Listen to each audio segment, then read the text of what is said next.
This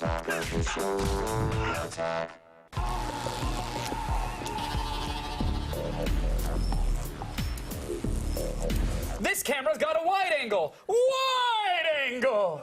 Just saying. Canon has finally jumped on the touchscreen bandwagon with their latest power shot, the SD980. You can autofocus and change modes with a touch, or shake the camera to view your pictures. And of course, those pictures will look fantastic due to the 12.1 megapixel image sensor and ultra-wide lens.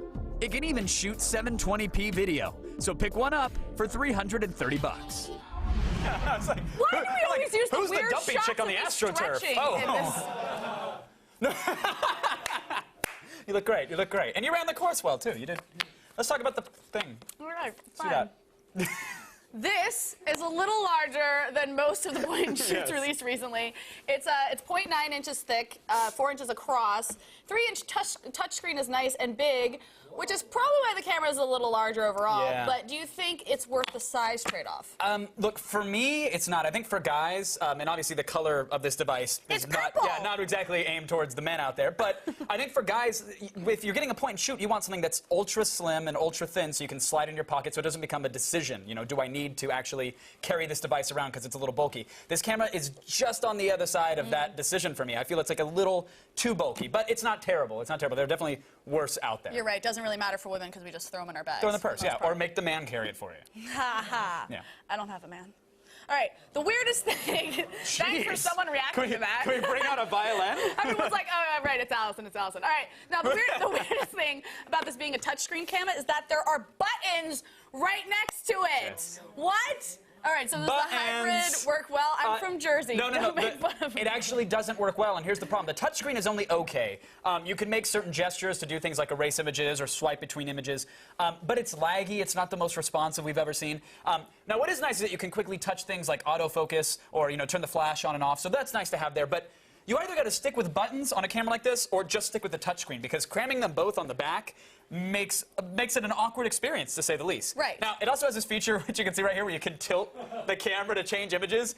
You probably won't use this feature very much. I mean, it's got it, so huzzah. It's a fun party trick. But yeah, that's about it. That's about it. All right, we've learned to expect a lot from Canon when it comes to their image quality. So does this one at least live up to that expectation? Actually, no. No. Does not. Outdoor images look good. They have detailed and vibrant color, but there's a little blur on the edge of the pictures, and there's a little bit of soft focus as well, which we thought was odd. Yikes. Low light images are just subpar. There's a lot of blur, even with the flash on. Those gentlemen look far too snazzy for this camera. The soft focus flaw becomes even more apparent in low light shots. And normally this is where Canon cameras shine, but I don't know, it's because they had to get the air jerk sensor in there or whatever, but it was a little disappointing. The optics were not up to par. Video, though, video looks pretty good, mainly because of how wide the lens is, and it's, of course, 720p. So we thought the video was all right. That's nice. Now, this is the part that blows my mind. It retails for $320 online, which is way more expensive than a lot of digital cameras. So is that worth it? No. Yeah. I don't think you have to ask by now. No, it's not. Canon should have waited to perfect their touchscreen technology or just done something else. You might as well just get an older Canon camera. The SD1200, I recommend. I mean, they take better pictures. They're cheaper. Yeah, you don't have the tilt sensor, but you'll be all right. Darn! Yeah. So what's our rating? This disappointed us on all levels. Price, interface, image quality. It's not the worst camera we've seen, but it's not up to Canon standards or ours. So at the price point it is, 2.5 out of 5. Ooh. Yeah, and there we go. Just lost half of that guy there. Darn. That's all it. right, well, that's it for today's Gadget Prawn. But if you have a gadget you would like us to see us rate, log on to the allnew G4TV.com/review this.